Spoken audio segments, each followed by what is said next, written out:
पाँव के पायल आँख के काजल तोहरे लाबा। अरे का देखता ओठ के लाली कान के बाली तोहरे लाबा।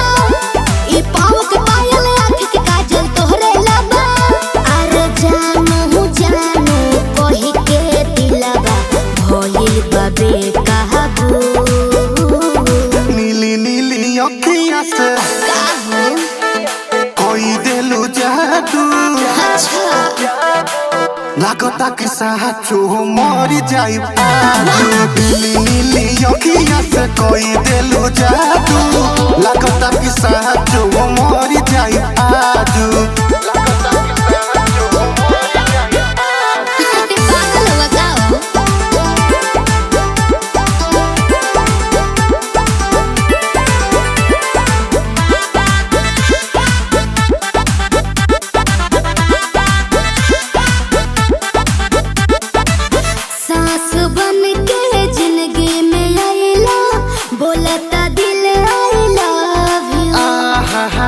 हो कहे जा का हम कही दिलवा में बहारू तू ही तू।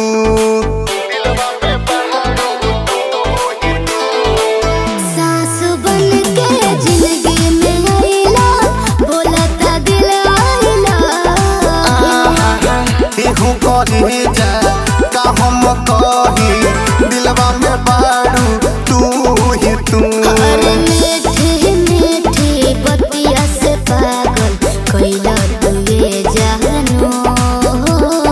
नीली नीली अखियाँ से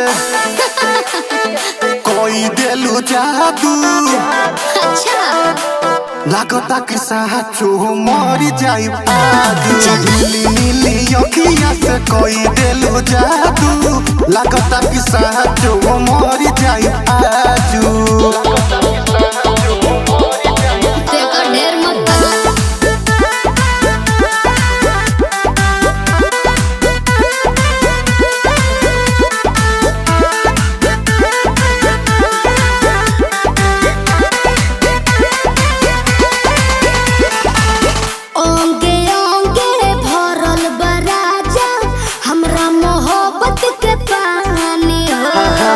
पागल भइले देखी सतेंदर मखमल तोर जवानी हो।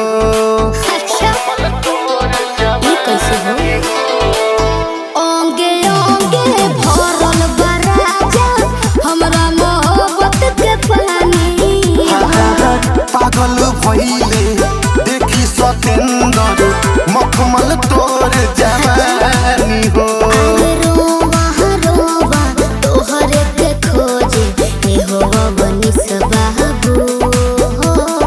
नीली नीली अखियाँ से जी कोई देलू जादू। लागता कि साचो मर जाई आजू। नीली नीली अखियाँ से कोई देलू जादू। लागता कि साचो मर जाई आजू।